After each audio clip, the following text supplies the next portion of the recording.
Pernah nggak sih Anda ngerasa buntu waktu mau bantu seseorang? Merasa kayaknya, aduh, saya harus punya semua jawabannya. Nah, hari ini kita bakal bongkar sebuah kerangka kerja yang kelihatannya simple tapi dampaknya luar biasa. Namanya iGrow. Intinya bukan tentang kita ngasih solusi, tapi gimana caranya kita nyalain percikan di dalam diri orang lain, biar mereka sendiri yang nemuin jawaban-jawaban hebat yang sebenarnya udah ada di dalam diri mereka. Oke, coba kita berhenti sejenak. Kalau dengar kata pembina atau mentor, apa sih yang kebayang?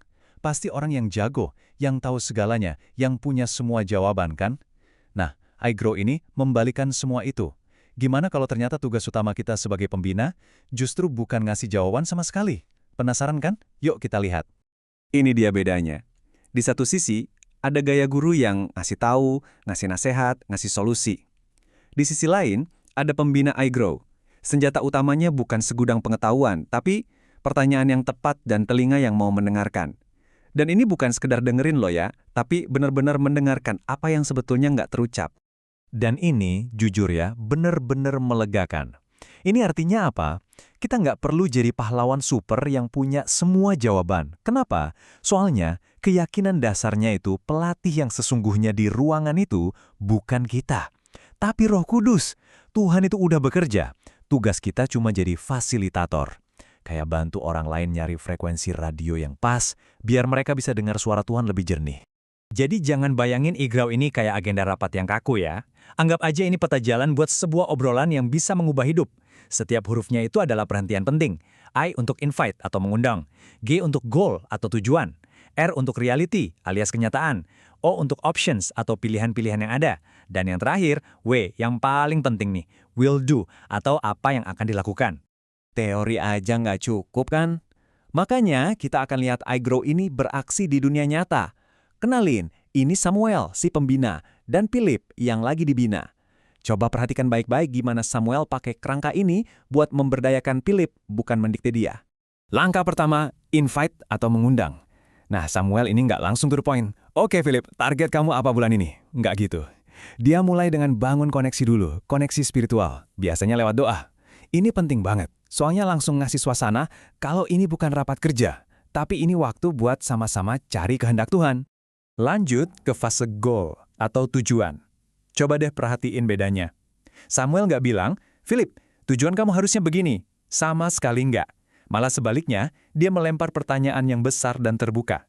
Pertanyaan yang ngajak Philip buat ngeliat lebih jauh dari sekedar pekerjaan sehari-hari dan mulai menyentuh visi yang Tuhan kasih buat dia. Dan boom, lihat apa yang terjadi? Visi yang keluar dari mulut Philip ini murni dari dia sendiri, bukan sesuatu yang dipaksakan atau disuapin sama Samuel. Ini kuncinya.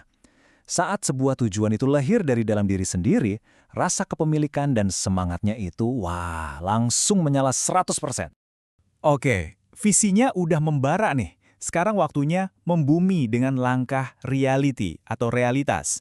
Di sini, tugas Samuel sebagai pembina adalah menciptakan sebuah ruang yang super aman di mana Philip bisa jujur tanpa takut dihakimi. Samuel nggak menyalahkan, dia cuma bertanya, oke, visinya keren banget. Sekarang coba cerita, apa sih yang sebenarnya jadi penghalang?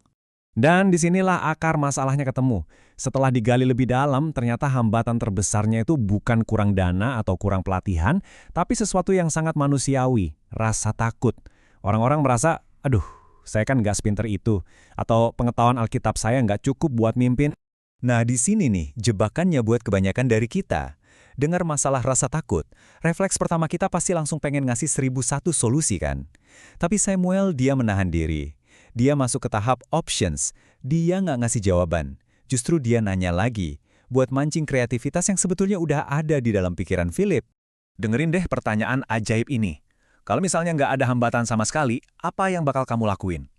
Pertanyaan ini tuh kayak kunci yang ngebuka gembok di pikiran. Tiba-tiba, fokus Philip langsung pindah. Dari yang tadinya ngelihat tembok masalah, sekarang jadi ngelihat lautan kemungkinan. Kita dipaksa buat berani mimpi lagi. Dari proses bertanya itu, klik. Philip nemuin terobosannya. Dia sadar, tunggu dulu. Orang mungkin takut ya kalau harus mimpin DBS buat orang asing, tapi mereka pasti jauh lebih nyaman kan kalau sekedar berbagi cerita sama oikos mereka. Nah, oikos ini singkatnya adalah lingkaran terdekat kita, keluarga, teman dekat, rekan kerja. Ini dia momen ahanya. Begitu sadar bisa mulai dari oikos, rasa takut yang tadi gede banget itu kayak langsung kempes. Masalah yang tadinya kelihatan rumit, solusinya ternyata sederhana dan bisa langsung dikerjain. Dan yang paling penting apa? Ide ini murni dari Philip, bukan dari Samuel. Ide sebagus apapun kalau nggak dijalanin, ya cuma jadi angan-angan kan? Makanya langkah terakhir ini, will do, atau akan dilakukan, ini krusial banget. Disinilah kita mengubah momen aha tadi jadi sebuah aksi yang nyata. Pembinaan tanpa komitmen untuk bertindak yang nggak akan kemana-mana. Dan inilah hasilnya. Rencana aksi yang jelas, bisa diukur, dan spesifik. Tapi sekali lagi perhatikan, ini bukan daftar tugas dari Samuel, Philip sendiri yang menyusun rencananya. Nah, karena ini rencana dia, lahir dari penemuannya sendiri, kira-kira tingkat komitmennya buat ngejalaninnya berapa persen? Pasti 100%. Jadi, kalau mau diringkas, intinya apa sih dari semua ini? Kalau ada satu hal yang perlu kita ingat, ini dia. Seringkali, kontribusi terbesar kita buat orang lain itu bukan dari nasihat kita yang paling hebat, tapi dari kemauan kita untuk diam, mendengarkan dengan tulus, dan mengajukan pertanyaan yang tepat, yang bisa membuka pikiran mereka.